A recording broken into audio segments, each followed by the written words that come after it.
السلام عليكم ورحمة الله وبركاته. الحمد لله وحده والصلاة والسلام على أشرف الأنبياء والمرسلين نبينا محمد صلى الله عليه وسلم وعلى آله وصحبه أجمعين. أما بعد، أعوذ بالله من الشيطان الرجيم. بسم الله الرحمن الرحيم. ربي زدني علما، ربي اشرح لي صدري ويسر لي أمري واحلل عقدة من لساني يفقهوا قولي. اللهم إني أسألك علما نافعا ورزقا طيبا وعملا متقبلا. اللهم إني أسألك الهدى والتقى والعفاف عني والغنى. ربنا لا تزغ قلوبنا بعد إذ هديتنا وهب لنا من لدنك رحمة إنك أنت الوهاب। আল্লামা ইবনু উসাইমিনের যুগান্তকারী ব্যাখ্যায় সালাসাতুর রসুল তাখরিজ ও তাহকিক সহ মূল আল-ইমাম আল-আল্লামা শেখ মুহাম্মদ বিন আব্দুল ওয়াহাব রাহিমাহুল্লাহ আলোকধারা সূচিপত্র বিষয়বস্তু ও পৃষ্ঠা অনুযায়ী 293-94 পৃষ্ঠা 294 অবশিষ্ট আহকামের অবতরণ, রাসূল সাল্লাল্লাহু আলাইহি সাল্লামের ওফাত, জিন ও মানুষের রাসূল, এরপরে দ্বীনের পূর্ণতা লাভ। রাসূল সাল্লাল্লাহু আলাইহি সাল্লাম অবশ্যই মরণশীল, পুনরুত্থানের স্বরূপ, মাটি থেকে মানব সৃষ্ট, মাটিতেই প্রত্যাবর্তন, মাটি থেকেই পুনরুত্থান, হিসাব গ্রহণ ও প্রতিফল প্রদান, পুনরুত্থান অস্বীকারীদের বিধান, পুনরুত্থান অস্বীকারী রদ, রাসূলগণ সুসংবাদদাতা ও ভীতি প্রদর্শনকারী, প্রথম রাসূল, শেষ নবী ও রাসূল, প্রত্যেক জাতির জন্যই রাসূল প্রেরণ। 321 পৃষ্ঠা 321-22 পৃষ্ঠা পর্যন্ত 293 থেকে 321-22 পৃষ্ঠা অবধি এই রেকর্ডে সংকলন করব ইনশাআল্লাহ তাআলা। বিসমিল্লাহ। শারহু সালাসাতিল উসুল, পৃষ্ঠা নাম্বার 293। فلما استقر بالمدينة أمر ببقية شرائع الإسلام مثل الزكاة والصوم والحج والجهاد والأذان والأمر بالمعروف والنهي عن المنكر وغير ذلك من شرائع الإسلام। আর মদিনাতে যখন রাসূল সাল্লাল্লাহু আলাইহি ওয়াসাল্লাম স্থায়ী অবস্থান গ্রহণ করেন, তখন তাকে ইসলামী শরিয়াহর অবশিষ্ট বিধান যেমন যাকাত, সিয়াম, হজ, জিহাদ, আজান, সৎ কাজের আদেশ, অসৎ কাজের নিষেধ এবং ইসলামী শরিয়াহর অন্যান্য বিধান পালনের নির্দেশ দেওয়া হয়। এটার ব্যাখ্যা দেখব। বিসমিল্লাহ। শারহু সালাসাতিল উসুল, 294 পৃষ্ঠা। 1. অবশিষ্ট আহকামের অবতরণ। এখানে গ্রন্থকার রাহিমাহুল্লাহ সুবহানাহু ওয়া তাআলা বলেছেন যে নবী সাল্লাল্লাহু আলাইহি ওয়াসাল্লাম যখন মদিনাতে স্থায়ী অবস্থান গ্রহণ করেন, তখন তাকে ইসলামের অন্যান্য বিধিবিধান পালনের নির্দেশ দেওয়া হয়। ইতপূর্বে মক্কায় তিনি 10 বছর যাবৎ মানুষকে কেবল তাওহীদের দিকে আহ্বান করেছিলেন। অতঃপর মক্কায় অবস্থানকালীন সময়ে তার উপর 5 ওয়াক্ত সালাত ফরজ করা হয়। এরপর মক্কা ছেড়ে মদিনায়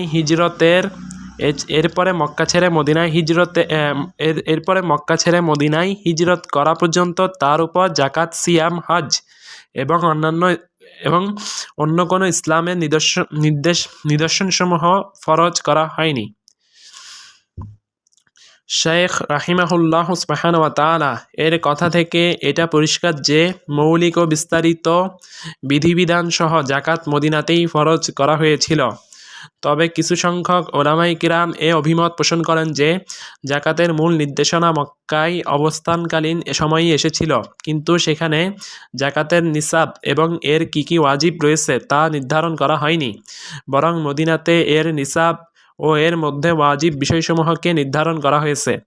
তারা তাদের এই বক্তব্যের সপক্ষে দলিল হিসেবে বলেছেন, যেসব আয়াতের মাধ্যমে যাকাতের বিধান ফরজ করা হয়েছে সেই আয়াতগুলো মাক্কি সূরার মাঝে এসেছে। যেমন আল্লাহ তাআলা সূরা আনআমে বলেছেন, ওয়া আতু হাক্কাহু ইয়াউমা হাসাদিহ, আর ফসল তোলার দিন নির্ধারিত ওসর ও অনির্ধারিত দানের মাধ্যমে হক আদায় করো। সূরা আল আনআম 6 নম্বর সূরা 141 নম্বর আয়াত।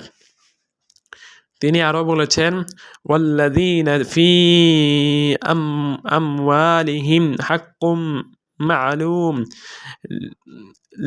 লিস-সাইলি ওয়াল মাহরুম, যাদের ধন সম্পদে একটা সুবিদিত অধিকার আছে প্রার্থী এবং বঞ্চিতদের। সূরা আল মাআরিজ 70 নম্বর সূরা 24 থেকে 25 নম্বর আয়াত। যাই হোক, যাকাত ও তার নিসাব এর ওয়াজিবসমূহ ও এর হকদার সম্পর্কিত নির্দেশনা মদিনাতে এসেছিল। এমনইভাবে আজান ও জুমার সালাতের বিধানও মদিনাতে দেওয়া হয়েছিল। বাহ্যত বোঝা যায় জামাতের সালাত আদায়ের নির্দেশও মদিনাতে এসেছিল, কেননা আজানের মাধ্যমে যে জামাতের সালাত আদায়ের প্রতি আহ্বান করা হয় তা 2য় হিজরিতে মদিনাতেই ফরজ করা হয়েছিল। জাকাত এবং সিয়ামও 2য় হিজরিতে ফরজ করা হয়েছিল। উলামাদের বক্তব্য অনুসারে সঠিক মত হচ্ছে হজকে 9ম হিজরির আগে ফরজ করা হয়নি, আর হজকে 8ম হিজরিতে মক্কা বিজয়ের পর ইসলামের ভূমি হিসেবে পরিগণিত হওয়ার পরেই ফরজ করা হয়। এমনইভাবে সৎ কাজের আদেশ ও অসৎ কাজের নিষেধ সহ অন্যান্য সকল পরিষ্কার নির্দেশনাবলী ফরজ করা হয়েছে মদিনাতে ইসলামী রাষ্ট্র প্রতিষ্ঠিত হয়ে রাসূল সাল্লাল্লাহু আলাইহি সাল্লামের অবস্থান স্থায়ী হওয়ায়। أخذ على هذا 10 سنين وبعدها توفي صلوات الله وسلامه عليه। তথায় তিনি সাল্লাল্লাহু আলাইহি ওয়াসাল্লাম 10 বছর যাবৎ ইসলামের এসব বিধান প্রতিষ্ঠিত করেন এবং অতঃপর মৃত্যুবরণ করেন। আল্লাহর রহমত ও শান্তি তার উপর।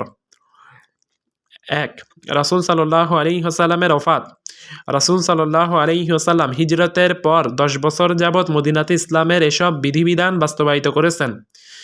অতঃপর আল্লাহ যখন তার মাধ্যমে দ্বীন ইসলামকে পরিপূর্ণ করে দিলেন এবং মুমিনদের উপর স্বীয় নিয়ামত সম্পন্ন করে দিলেন, তখন আল্লাহ তাকে নিজের কাছে নিয়ে যেতে এবং সর্বোচ্চ সহচর্যের নবী, সত্যবাদী, শহীদ এবং সৎকর্মশীলদের সাথে তাকে মিলিয়ে দেওয়ার ইচ্ছা পোষণ করলেন।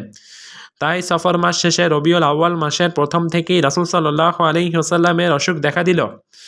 সেদিন তিনি মাথায় পট্টি বেঁধে লোকজনের উদ্দেশ্যে বেরিয়ে এলেন এবং মসজিদের মিম্বারে উঠে প্রথমেই উহুদ যুদ্ধের শহীদদের জন্য আল্লাহর দরবারে মাগফিরাত কামনা করেন। অতঃপর তিনি বলেন, আন আবি সাঈদিন খুদরি قال خطب النبي صلى الله عليه وسلم فقال إن الله خير عبدا بين الدنيا وبين ما عنده فاختار ما عند الله فبكى أبو بكر رضي الله عنه فقلت في نفسي ما يبكي هذا الشيخ إن يكون الله خير عبدا بين الدنيا وبين ما عنده فاختار ما عند الله فكان رسول الله صلى الله عليه وسلم هو العبد وكان أبو بكر أعلمنا قال يا أبا بكر لا تبكي إن أمن الناس على في صحبته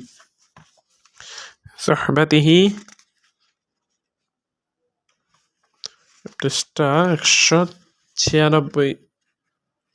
196 وماله أبو بكر ولو كنت متخذا خليلا من أمتي لاتخذت أبا بكر ولكن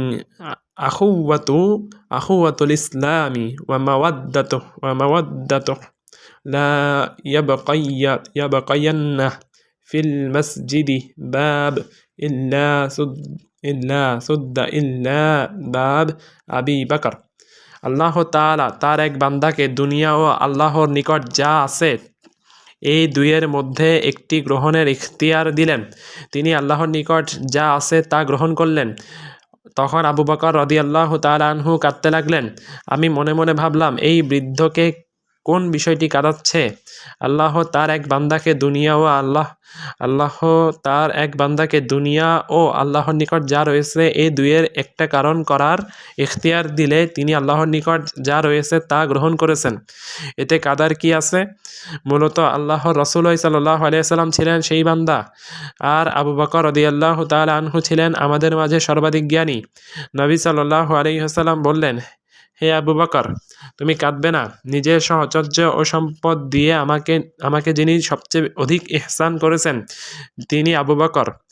আমার কোনো উম্মতকে যদি আমি খলিল অন্তরঙ্গ বন্ধুরূপে গ্রহণ করতাম তবে তিনি হতেন আবু বকর। কিন্তু তার সাথে রয়েছে ইসলামের ভ্রাতৃত্ব ও সোহাদার্য। আবু বকরের দরজা ব্যতীত মসজিদের কোনো দরজাই রাখা হবে না, সবই বন্ধ করা হবে। বুখারী 466, মুসলিম 2382, তিরমিজি 3659, মিশকাত 5957। অতঃপর রাসূল সাল্লাল্লাহু আলাইহি ওয়াসাল্লাম আবু বকর রাদিয়াল্লাহু তাআলা আনহুকে নির্দেশ দিলেন ইমাম হয়ে উপস্থিত লোকজনকে নিয়ে সালাত আদায় করতে। আন ইবনি শিহাবিন قال حدثني أنس بن مالك رضي الله عنه أن المسلمين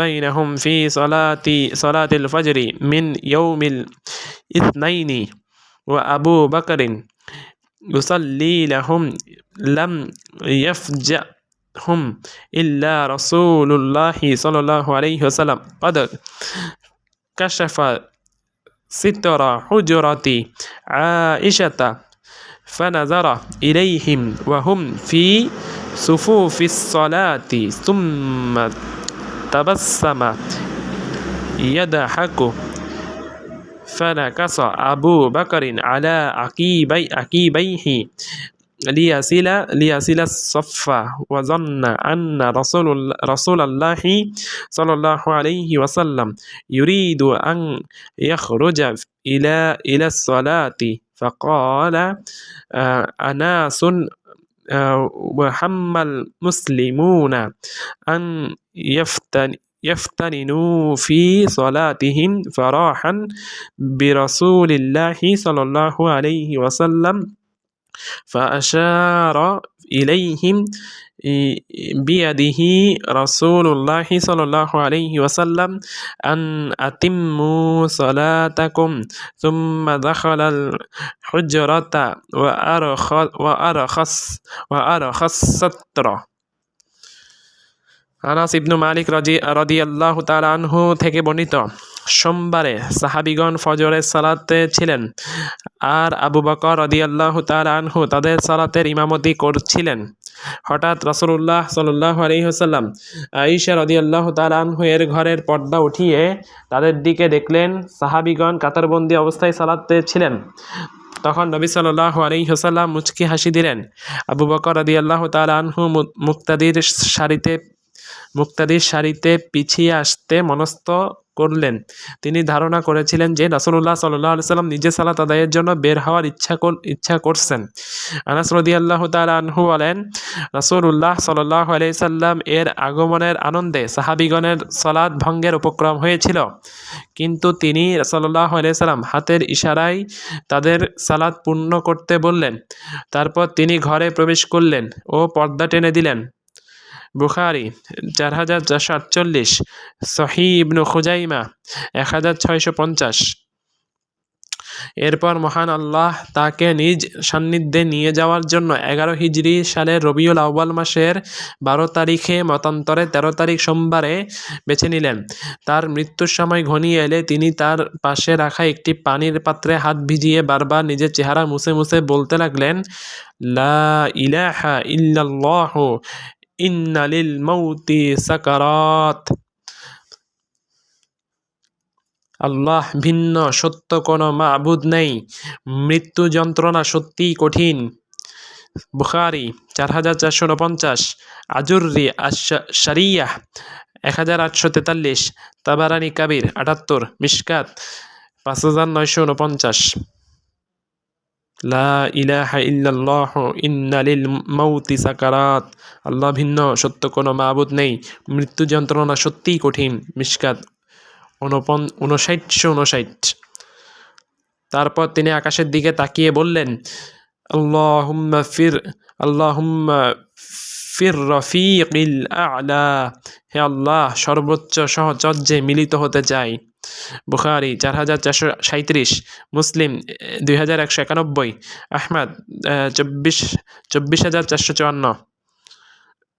সেই দিনই তিনি মৃত্যুবরণ করেন। তার মৃত্যুতে সাহাবাই কিরাম অস্থির হয়ে পড়েন এবং সত্যি এমনইভাবে অস্থির হওয়া তাদের অধিকার ছিল। এমত অবস্থায় আবু বকর এসে মিম্বারে উঠে আল্লাহর হামদ ও সানা বর্ণনা করলেন। এরপর তিনি বললেন, ফামান কানা মিনকুম ইয়াবুদু মুহাম্মাদান সাল্লাল্লাহু আলাইহি ওয়াসাল্লাম ফাইন্না মুহাম্মাদান ক্বাদ মাতা ওয়া মান কানা মিনকুম ইয়াবুদুল্লাহা ফাইন্নাল্লাহা হাইয়ুন লা ইয়ামুতু। অতঃপর আপনাদের মধ্যে যারা মুহাম্মদ সাল্লাল্লাহু আলাইহি ওয়াসাল্লামের ইবাদত করতেন জেনে রাখুন তিনি তো ইন্তেকাল করেছেন। আর যারা আপনাদের মধ্যে আল্লাহর ইবাদত করতেন জেনে রাখুন আল্লাহ চিরঞ্জীব, কখনো মরবেন না। বুখারী 4454, ইবনে মাজাহ 1627, আহমদ 25,841, সহিহ ইবনে হিব্বান 6620। কি পড়লাম খেয়াল করলাম না। সেই দিনই তিনি মৃত্যুবরণ করেন। তার মৃত্যুতে সাহাবাই কিরাম অস্থির হয়ে পড়েন ও সত্যি এমনইভাবে অস্থির হওয়া তাদের অধিকার ছিল। এমত অবস্থায় আবু বকর এসে মিম্বারে উঠে আল্লাহর হামদ ও সানা বর্ণনা করলেন। এরপর তিনি বললেন, ফামান কানা মিনকুম ইয়াবুদু মুহাম্মাদান সাল্লাল্লাহু আলাইহি ওয়াসাল্লাম ফাইন্না মুহাম্মাদান ক্বাদ মাতা ওয়া মান কানা মিনকুম ইয়াবুদুল্লাহা ফাইন্নাল্লাহা হাইয়ুন লা ইয়ামুতু। অতঃপর আপনাদের মধ্যে যারা মুহাম্মদ সাল্লাল্লাহু আলাইহি ওয়াসাল্লাম ইবাদত করতেন জেনে রাখুন তিনি তো ইন্তেকাল করেছেন। আর যারা আপনাদের মধ্যে আল্লাহর ইবাদত করতেন জেনে রাখুন আল্লাহ চিরঞ্জীব, কখনো মরবেন না। এটা সহিহ বুখারী, ইবনে মাজাহ, আহমদ, সহিহ ইবনে হিব্বান এই গ্রন্থে আছে। বুখারীর 4454, ইবনে মাজাহ 1627 মানে 1627, আহমদের 25,841, সহিহ ইবনে হিব্বান 6620 নং হাদিস। বুখারী 4454 মনে থাকলে হবে। অতঃপর তিনি কোরআন মাজিদের এই আয়াত তেলাওয়াত করেন, ওয়ামা মুহাম্মাদুন ইল্লা রাসূল قد خلت من قبله الرسل أفإن مات أو قتل انقلبتم على أعقابكم।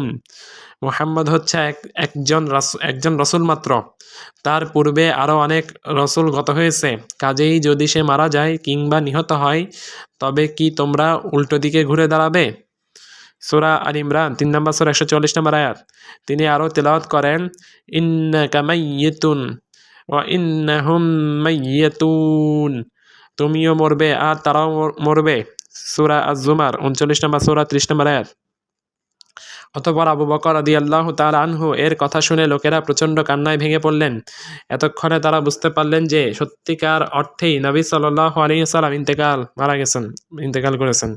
কাজেই রাসূল সাল্লাল্লাহু আলাইহি ওয়াসাল্লামকে তার সম্মানার্থে তার পরনের জামার উপরেই গোসল দেওয়া হলো। তারপর 3টি সুতি সাদা চাদরে কাফন পরানো হলো। তাতে জামা বা পাগড়ি কিছু ছিল না। অতঃপর কোনো ইমাম ছাড়াই সবাই একা একা রাসূল সাল্লাল্লাহু আলাইহি সাল্লামের জানাজার সালাত আদায় করলেন। আর খলিফা মনোনীত করে বায়াত সম্পন্ন করার পর বুধবার রাতে রাসূল সাল্লাল্লাহু আলাইহি সাল্লামের দাফন কার্য সম্পন্ন হয়। তার প্রতি তার মহান প্রতিপালকের সর্বোৎকৃষ্ট রহমত এবং পরিপূর্ণ শান্তি বর্ষিত হোক। আমিন। আল্লাহ কবুল করুক, আল্লাহ গ্রহণ করুক। আমিন। আল্লাহ কবুল করুক। শারহুস সালাসাতিল উসুল 299 নম্বর পৃষ্ঠা। ওয়াদীনুহু বাক ওয়াহাযা দীনুহু লা খায়রা ইল্লা দাল্লা দল্লা দাল্লা দল্লা হবে আল উম্মাতা আলাইহি ওয়ালা শাররা ইল্লা হাজ্জারাহা মিনহু ওয়াল খায়রুল লাযী দাল্লা আলাইহি التوحيد وجميع ما يحبه الله ويرضاه والشر الذي خزر منه الشرك وجميع ما يكرهه الله ويأباه بعثه الله إلى الناس كأفا وافترض الله طاعته على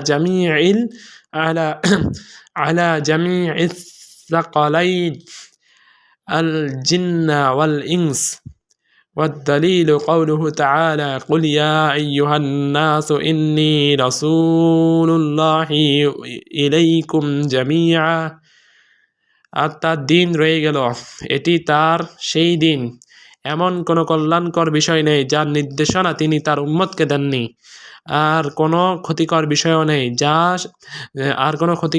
নেই যে সম্পর্কে তিনি তার উম্মতকে সতর্ক ও সাবধান করেননি আর তার নির্দেশিত কল্যাণকর বিষয়সমূহ হচ্ছে তাওহীদ ও আল্লাহর যাবতীয় প্রশংসনীয় বিষয় আল্লাহর যাবতীয় পছন্দনীয় বিষয় ও যাতে তিনি সন্তুষ্ট আর ক্ষতিকর যা থেকে তিনি সাল্লাল্লাহু আলাইহি সাল্লাম সতর্ক ও সাবধান করেছেন সেগুলো হলো শিরক এবং আল্লাহর যাবতীয় ঘৃণা ও অপছন্দনীয় বিষয় আর আল্লাহ তাকে সমগ্র মানবজাতির জন্য প্রেরণ করেছেন আর আল্লাহ তার আনুগত্যকে ফরজ করে দিয়েছেন সাকালাইন তথা মানুষ ও জিন দুটি জাতির সকলের উপর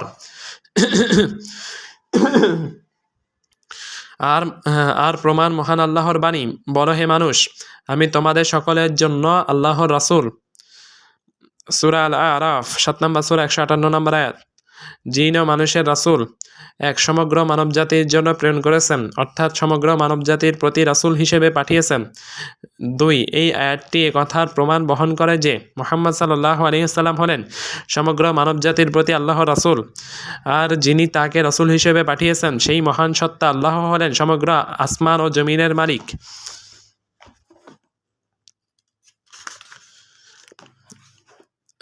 যার হাতে রয়েছে জীবন ও মৃত্যু দানের একক ও পরিপূর্ণ ক্ষমতা মহান আল্লাহ যেমন উলুহিয়াতে এক ও অদ্বিতীয় তেমনি রুবুবিয়াতেও এক ও অদ্বিতীয় অতঃপর উল্লেখিত আয়াতের শেষাংশে মহান আল্লাহ নির্দেশ দিয়েছেন আমরা যেন তার এই উম্মি নবী ও রাসূলের প্রতি ঈমান পোষণ করি এবং তার যথাযথ অনুসরণ করি আর তাই হচ্ছে জ্ঞান আমল সঠিক পথ ও তৌফিকের হেদায়েত তথা প্রদর্শিত পথ তাই তিনি হলেন সাকালাইন তথা সমগ্র মানব ও জিন জাতির প্রতি প্রেরিত রাসূল মানব ও জিন জাতিকে আরবিতে সাকালাইন সাকিল শব্দের দ্বিবচন হলো সাকালাইন যার অর্থ ভারী বলার কারণ হলো পৃথিবীতে এই দুই জাতির সংখ্যা সবচেয়ে বেশি ওয়া আকমালাল্লাহু বিহি আদ-দীন ওয়াদ-দালিল কওলুহু তাআলা আল-ইয়াওমা আকমালতু লাকুম দীনাকুম وأتممت عليكم نعمتي ورضيت لكم الإسلام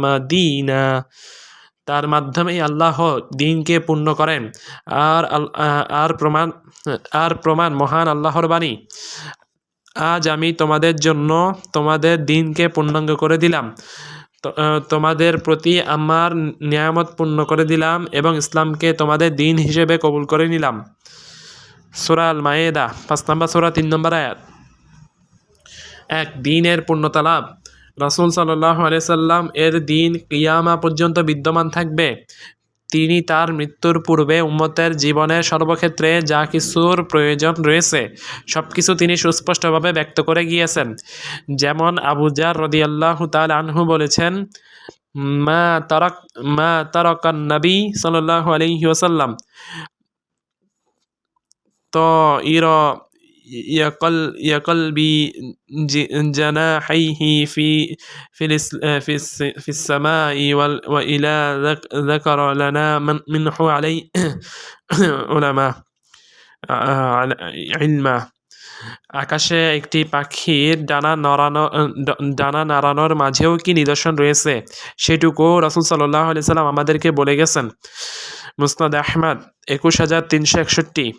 মুহাক্কিক শুআইব আন-নাউত হাদিসটিকে হাসান বলেছেন। বিস্তারিত তাহকিক 5 দ্রষ্টব্য। عن سلمان قال لنا المشركون إني أرى صاحبكم يعلمكم حتى يعلمكم الخراءة فقال أجل إنه نهانا أن يستنجي أحدنا بيمينه أو يستقبل القبلة ونهى عن الروس والعظام وقال لا يستنجي أحدكم بدون ثلاثة أحجار।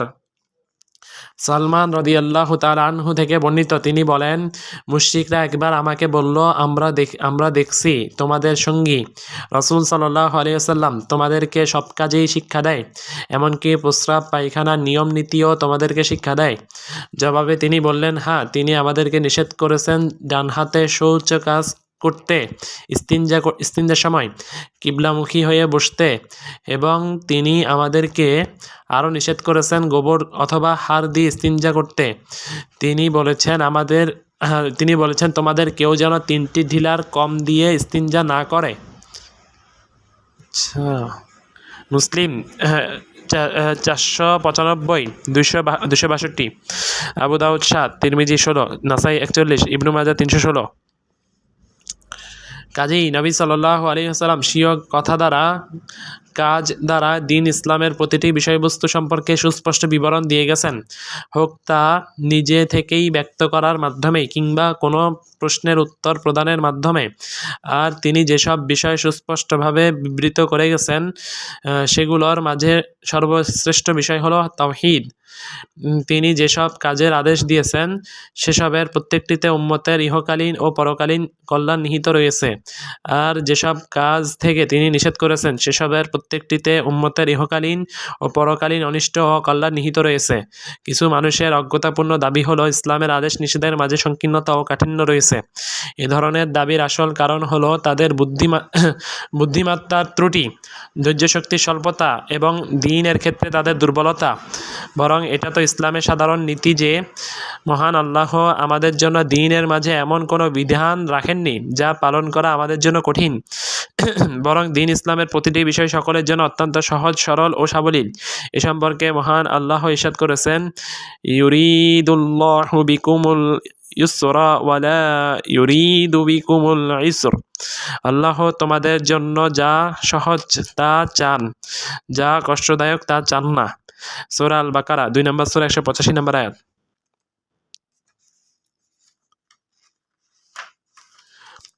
অন্য আয়াতে তিনি ইরশাদ করেন, ওয়ামা জাআলা আলাইকুম ফিদ-দীনি মিন হারাজ। দ্বীনের ভেতর তিনি তোমাদের উপর কোনো কঠোরতা চাপিয়ে দেননি। সূরা আল হজ 22 নম্বর সূরা 78 নম্বর আয়াত। তিনি আরও বলেন, মা ইউরিদুল্লাহু লিয়াজআলা আলাইকুম মিন হারাজ। আল্লাহ তোমাদেরকে কোনো প্রকার কষ্ট দিতে চান না। সূরা আল মাইদা 5 নম্বর সূরা 6 নম্বর আয়াত। যাবতীয় প্রশংসা কেবল আল্লাহরই জন্য, যিনি তার নিয়ামতসমূহকে আমাদের জন্য সুসম্পন্ন করেছেন এবং তার দ্বীনকে পরিপূর্ণ করে দিয়েছেন।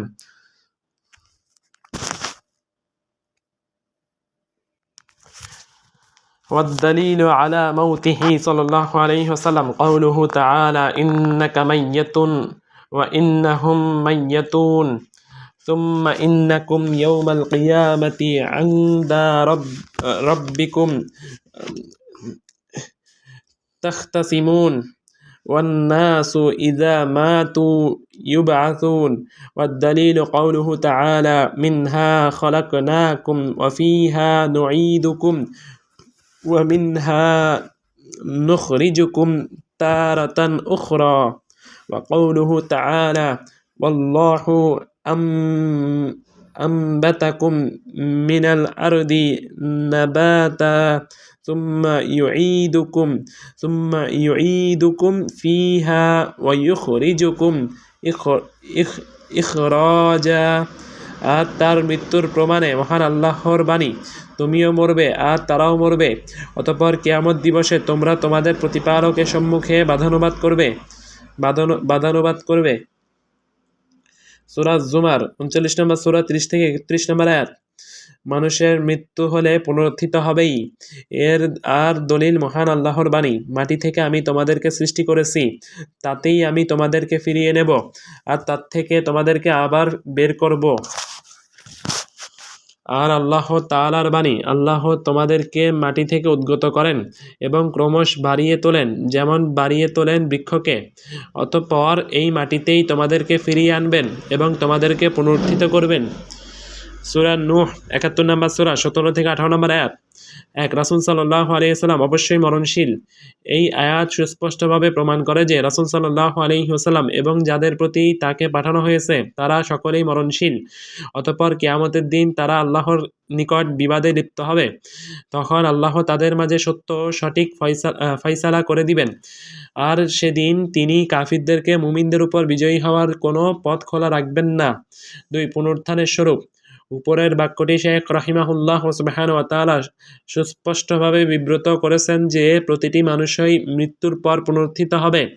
মৃত্যুর পর মহান আল্লাহ তাদেরকে তাদের কৃতকর্মের প্রতিদান দেওয়ার জন্য পুনরায় জীবিত করবেন। আর এটাই হলো নবী রাসূলদেরকে পাঠানোর ফলাফল, যাতে করে মানুষ এই পুনরুত্থান দিবসের জন্য আমল করে। এটি হলো এমন একটি দিন যে দিনের অবস্থা ও ভয়াবহতার যে বিবরণ আল্লাহ দিয়েছেন তা শুনলে অন্তর আল্লাহর দিকে ফিরে যায় এবং এই দিনকে প্রচণ্ড ভয় পায়। মহান আল্লাহ ইরশাদ করেন, فَكَيْفَ تَتَّقُونَ إِن كَفَرْتُمْ يَوْمًا يَجْعَلُ الْوِلْدَانَ شِيبًا السَّمَاءُ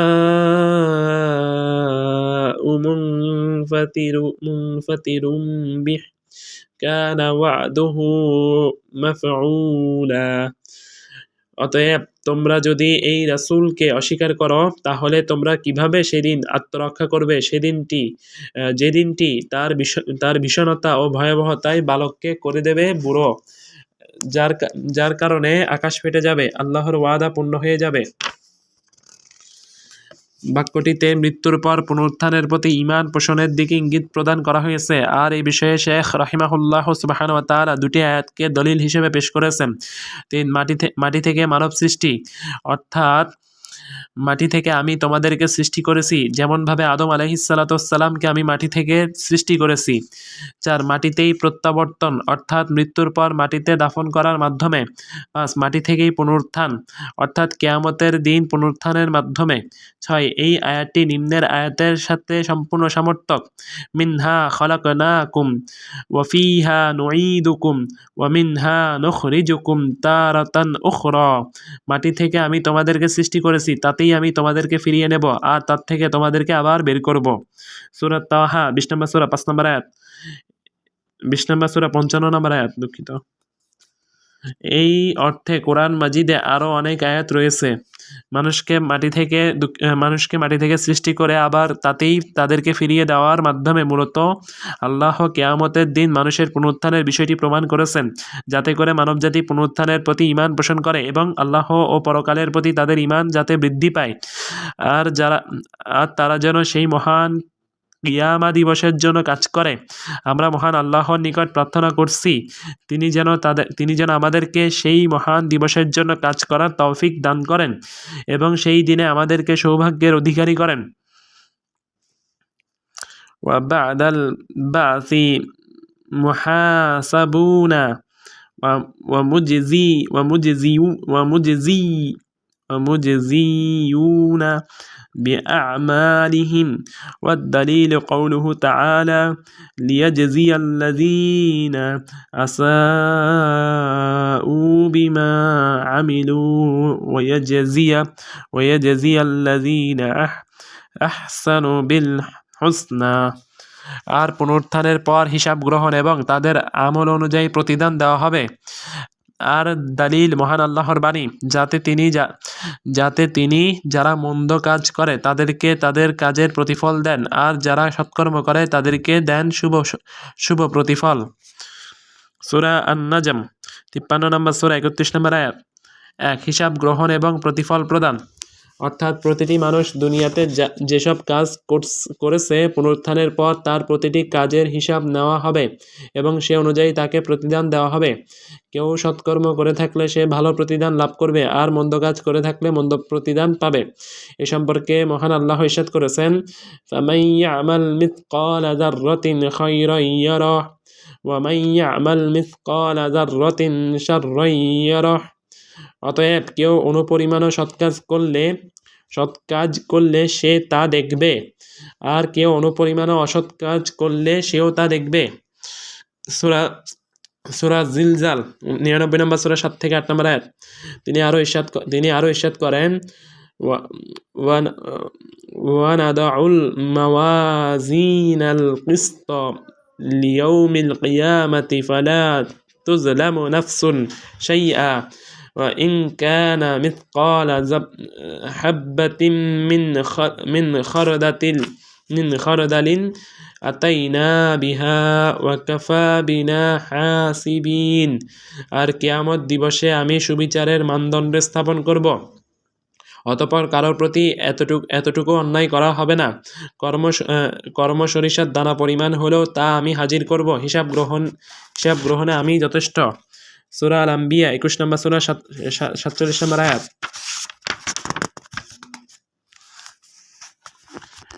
অন্য আয়াতে আল্লাহ ইরশাদ করেন, মান জাআ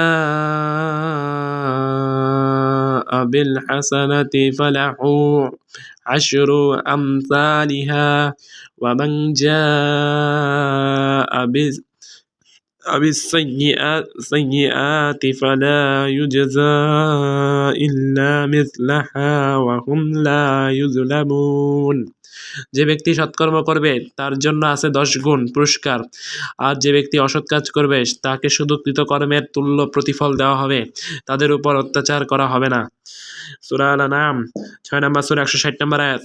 প্রতিটি নেক কাজের প্রতিদান 10 গুণ থেকে 700 গুণ এবং 700 গুণ থেকে বাড়িয়ে অনেক গুণ করে দেওয়াটা বান্দার প্রতি আল্লাহর বিশেষ করুণা, অনুগ্রহ ও দয়া।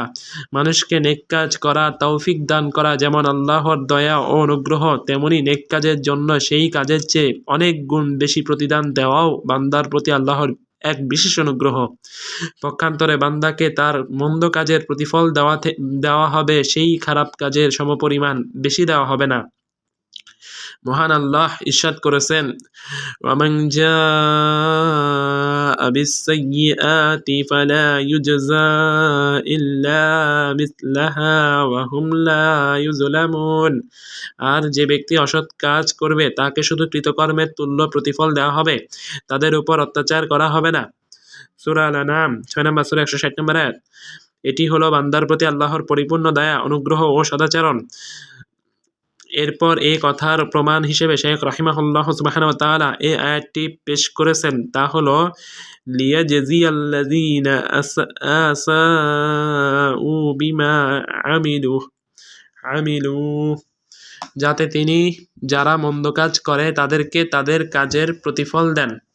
সূরা আন-নাজম 53 নম্বর সূরা 31 নম্বর আয়াত। এখানে কথা বলা হয়নি যে মন্দ আমলকারীদেরকে সবচেয়ে খারাপ প্রতিফল দেওয়া হবে, যেমনটি বলা হয়েছে সৎ আমলকারীদের সম্পর্কে যে ওয়ায়াজজিয়াল্লাযীনা আহসানু বিল হুসনা, আর যারা সৎকর্ম করে তাদেরকে দেন শুভ প্রতিফল। সূরা আন-নাজম 53 নম্বর সূরা 31 নম্বর আয়াত। ওয়ামান কাযযাবা বিল বা'সি কাফারা। والدليل قوله تعالى زعم الذين كفروا أن لن يبعثوا قل بلى وربي لتبعثن ثم لتنبؤن بما عملتم وذلك على الله يسير। পুনরুত্থানকে যে অস্বীকার করলো সে কুফর করলো। আর দালিল আল্লাহর বাণী। কাফিররা ধারণা করে যে তাদেরকে কখনো আবার জীবিত করে ওঠানো হবে না। বলো, নিশ্চয়ই ওঠানো হবে। আমার প্রতিপালকের শপথ, তোমাদেরকে অবশ্যই আবার জীবিত করে ওঠানো হবে। অতঃপর তোমাদেরকে অবশ্যই জানিয়ে দেওয়া হবে তোমরা দুনিয়াতে কি কাজ করেছো। এই কাজ করা আল্লাহর জন্য খুবই সহজ। সূরা তাগাবুন 64 নম্বর সূরা 7 নম্বর আয়াত। এক, পুনরুত্থান অস্বীকারীর বিধান।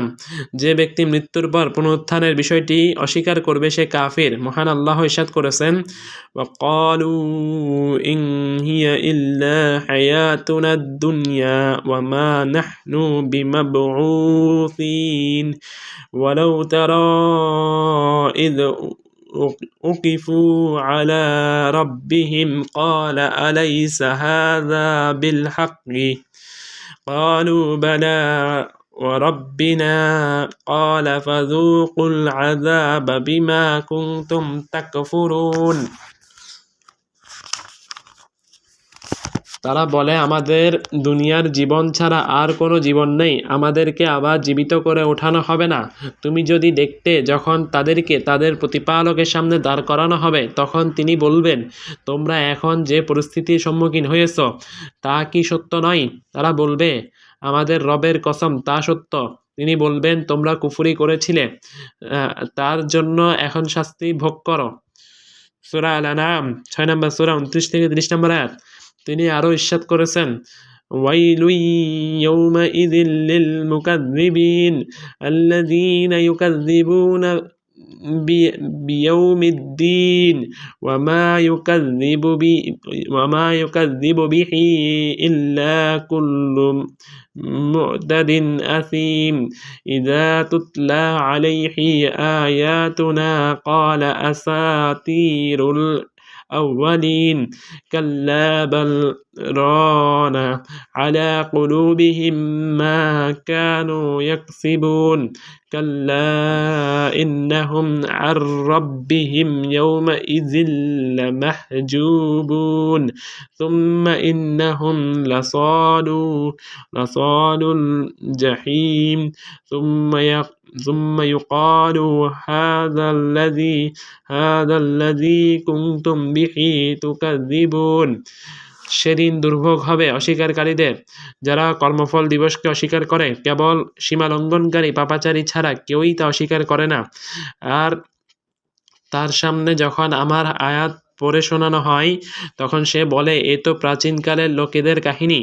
কখনো না, বরং তাদের কৃতকর্মই তাদের অন্তরে জং ধরিয়ে দিয়েছে। কখনো না, তারা সেদিন তাদের প্রতিপালক থেকে পর্দার আড়ালে থাকবে। অতঃপর তারা অবশ্যই জাহান্নামে প্রবেশ করবে। অতঃপর বলা হবে, এটাই তা যা তোমরা অস্বীকার করতে। সূরা আল মুতাফফিফিন 83 নম্বর সূরা 10 থেকে 17 নম্বর আয়াত। আল্লাহ। শারহ সালাসাতুল উসুল 309 পৃষ্ঠা। এরপরে 310, 11, 12, 13, 14, 15 তো 15 নম্বর পৃষ্ঠা অব্দি তো পড়া দরকার ছিল।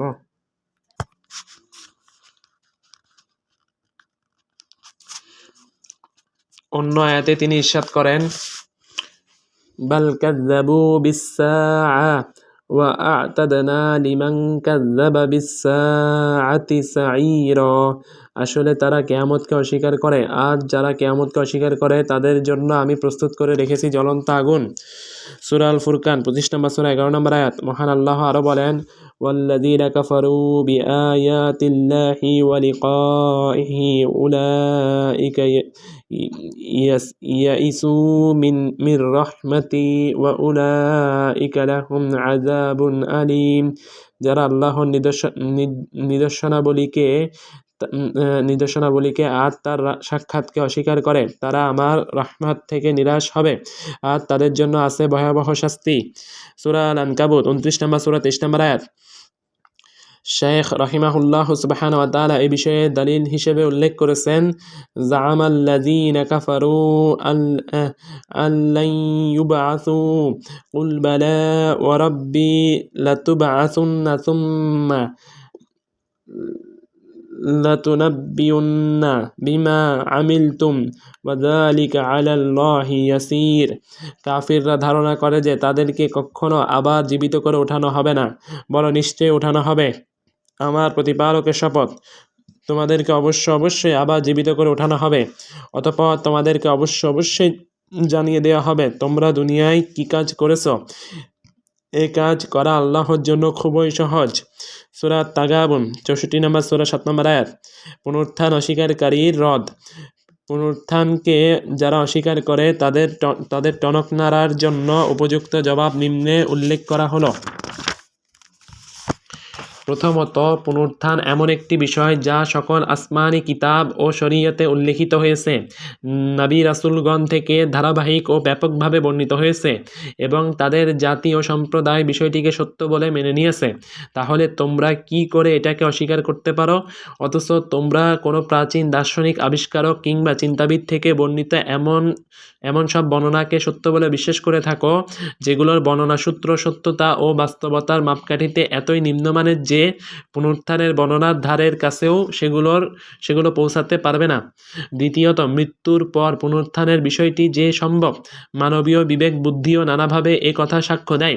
যেমন কোনো বিবেকবান মানুষ অস্তিত্বহীন অবস্থা থেকে সৃষ্টির বিষয়টি অস্বীকার করবে না, আর এটাও অস্বীকার করবে না যে জগতের প্রতিটি বস্তুই অনস্তিত্ব থেকে অস্তিত্ব লাভ করেছে।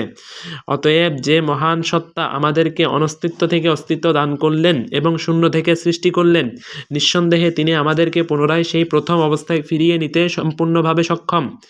যেমন আল্লাহ ইরশাদ করেছেন, ওয়াহুয়াল্লাযী ইয়াবদাউল খালকা সুম্মা ইউঈদুহু ওয়া হুয়া আহওয়ানু আলাইহি। তিনি সৃষ্টির সূচনা করেন, অতঃপর তার পুনরাবৃত্তি করবেন, আর তা তার জন্য খুবই সহজ। সূরা রুম 30 নম্বর সূরা 27 নম্বর আয়াত। অন্য আয়াতে তিনি ইরশাদ করেন, কামা বাদানা আউওয়ালা খালকিন নুঈদুহু ওয়া'দান আলাইনা ইন্না কুন্না ফাঈলিন। যেভাবে আমি প্রথমবার সৃষ্টি করেছিলাম সেভাবে আবার সৃষ্টি করব, ওয়াদা আমি করেছি, আর তা আমি পূর্ণ করবই। সূরা আল-আম্বিয়া 21 নম্বর সূরা 104 নম্বর আয়াত। আসমানসমূহ ও জমিনের বিশালতা এবং এগুলোর অপূর্ব নির্মাণশৈলী দেখে কোনো বিবেকবান মানুষ সৃষ্টিকর্মের এই মহত্বকে অস্বীকার করতে পারবে না। কাজেই যিনি এগুলো সৃষ্টি করেছেন, নিশ্চয়ই তিনি মানুষ সৃষ্টি করতে এবং তাদেরকে পুনরায় প্রথম অবস্থায় ফিরিয়ে নিতে পুরোপুরি সক্ষম।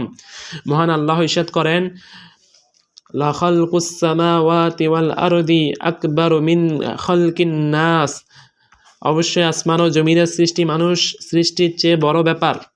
সূরা গাফির মুমিন 40 নম্বর সূরা 57 নম্বর আয়াত। অন্য আয়াতে তিনি ইরশাদ করেছেন, আওয়ালাম ইয়ারাউ আন্নাল্লাহাল্লাযী খালাকাস সামাওয়াতি ওয়াল আরদা ওয়া লাম ইয়া'য়া বিখালকিহিন্না বিকাদিরিন আলা আন ইউহয়ি আল মাউতা বালা ইন্নাহু আলা কুল্লি শাইইন কাদির। তারা কি দেখে না যে আল্লাহ, যিনি আকাশ ও জমিন সৃষ্টি করেছেন, আর ওগুলোর সৃষ্টিতে তিনি ক্লান্ত হননি। তিনি মৃতদেরকে জীবন দিতে সক্ষম। নিঃসন্দেহে তিনি সকল বিষয়ের উপর ক্ষমতাবান। সূরা আল-আহকাফ 46 নম্বর সূরা 33 নম্বর আয়াত। তিনি আরো বলেন,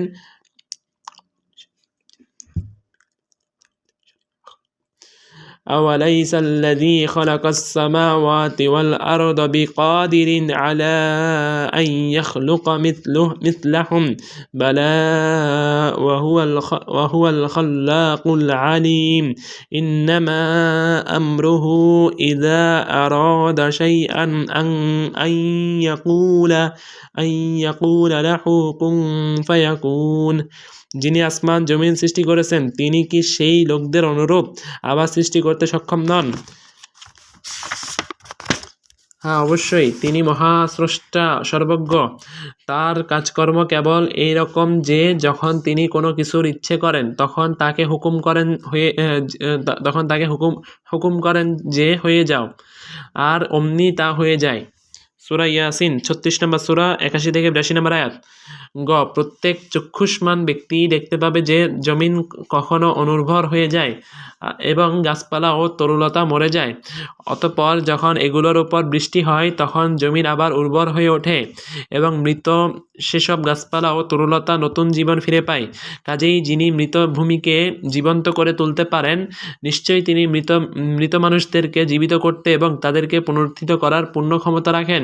এ সম্পর্কে মহান আল্লাহ ইরশাদ করেন, ওয়ামিন আয়াতিহি আন্নাকা তারাল আরদা খাশিআতান ফাইযা আনজালনা আলাইহাল মাআ তাজ্জাত ওয়া রাবাত ইন্নাল্লাযী আহইয়াহা লামুহয়িল মাউতা ইন্নাহু আলা কুল্লি শাইইন কাদির। তার নিদর্শনগুলোর মধ্যে হলো এই যে তুমি জমিনকে দেখো, শুষ্ক অনুর্বর পড়ে আছে, অতঃপর আমি যখন তার উপর বৃষ্টি বর্ষণ করি তখন তা সতেজ হয় ও বেড়ে যায়। যিনি এই মৃত জমিনকে জীবিত করেন তিনি অবশ্যই মৃতদেরকে জীবিত করবেন, তিনি সকল বিষয়ের উপর ক্ষমতাবান। সূরা ফুসসিলাত 41 নম্বর সূরা 39 নম্বর আয়াত। তৃতীয়ত, মৃতকে জীবিত করা যেসব ঘটনা মহান আল্লাহ আমাদেরকে জানিয়েছেন সেসব ঘটনার বাস্তবতা এবং বাহ্যিক অবস্থা ও কথা প্রমাণ করে যে পুনরুত্থানের বিষয়টি আল্লাহর পক্ষে খুবই সম্ভব। এই সম্পর্কিত ঘটনাবলীর মাঝে 5টি ঘটনা মহান আল্লাহ সূরা বাকারাতে উল্লেখ করেছেন। তার মধ্যে একটি ঘটনা হলো أو كالذي مر على قرية وهي خاوية على عروشها قال أنى يحيي هذه الله بعد موتها فلماته الله 100 عام ثم بعثه قال كم لبثت؟ قال لبثت يوما أو بعد يوم قال بل لبثت 100 عام فانظر إلى طعامك وشرابك لم يتسنح وانظر إلى حمارك ولنجعلك آية للناس وانظر إلى العظام كيف ننشزها ثم نكسوها لحما فلما تبين له قال أعلم أن الله على كل شيء قدير। কিংবা এমন ব্যক্তির ঘটনা সম্পর্কে তুমি কি চিন্তা করনি যে এক নগর দিয়ে এমন অবস্থায় যাচ্ছিল যে তা উজাড় অবস্থায় ছিল। সে বলল, আল্লাহ এ নগরীকে এর মৃত্যুর পরে কিভাবে জীবিত করবেন? তখন আল্লাহ তাকে 100 বছর মৃত রাখলেন, তারপর তাকে জীবিত করে তুললেন ও জিজ্ঞেস করলেন, তুমি এ অবস্থায় কতকাল ছিলে? সে বলল, একদিন ছিলাম কিংবা একদিন হতেও কম। আল্লাহ বললেন, বরং তুমি 100 বছর ছিলে। এক্ষণে তুমি তোমার খাদ্যের ও পানীয়ের দিকে লক্ষ্য করো, এটা পচে যায়নি। আর গাধাটার দিকে তাকিয়ে দেখো। আর এতে উদ্দেশ্য এই যে আমি তোমাকে মানুষের জন্য উদাহরণ করব। আবার তুমি হাড়গুলোর দিকে লক্ষ্য করো, আমি কিভাবে ওগুলো জোড়া লাগিয়ে দেই, তারপর গোশত দ্বারা ঢেকে দেই। এরপর যখন তার কাছে স্পষ্ট হয়ে গেল তখন সে বলল, এখন আমি পূর্ণ বিশ্বাস করছি যে আল্লাহই সর্ববিষয়ে সর্বশক্তিমান। সূরা আল বাকারা 2 নম্বর সূরা 259 নম্বর আয়াত।